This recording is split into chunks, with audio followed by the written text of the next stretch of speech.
खुलुमबाय स्टुडियो दं आं राजीव बसुमतारी हाग्रामा महिलारि बिथांनि दैदेननाय बीपीएफ राजखान्थि दोलोआव समाजारि बिजोङाव एबा समाजारि बिजोंनि गेजेरजों प्रपागेन्डा खालामनाया दिनैनि गोदान बाथ्रा नङा।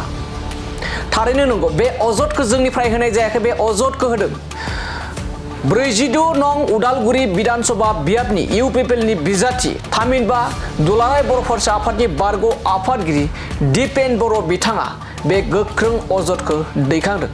आरो बे अजद दैखांनायनि गुबै जाहोनानो जाहैबाय दीपेन बर'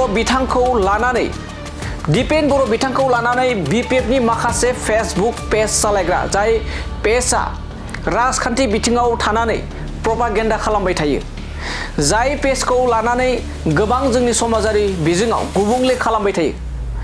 बीपीएफआबो बेबायदि पेज दं आरो इउपिपिएलनियावबो बेफोरबायदि गोबां पेज दं।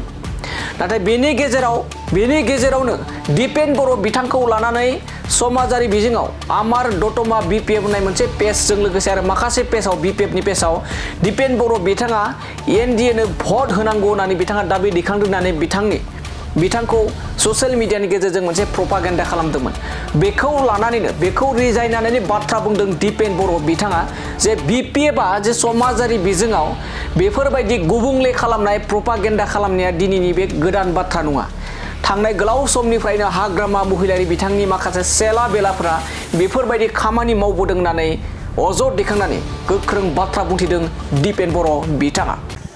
आंथ' नुदों बेयाव सोरबाया फेक एकाउन्ट खुलिनानै आमार दतमा बीपीएफ आरो माबा माबि दङ बिदि गसाइगाव बीपीएफ बे बिथांमोननि पुराना माने गेम, बेयाव गोदान जेबो गैया, नतुन जेबो गैया। ससियेल मिडियाया मोजां खामानि मोजां उद्देश्यनि थाखाय जानांगौ, किन्तु दिनै ससियेल मिडिया सोरनिबा पलिटिकेल अस्त्र हाथियार हिसाबैसो इउज जागासिनो दङ।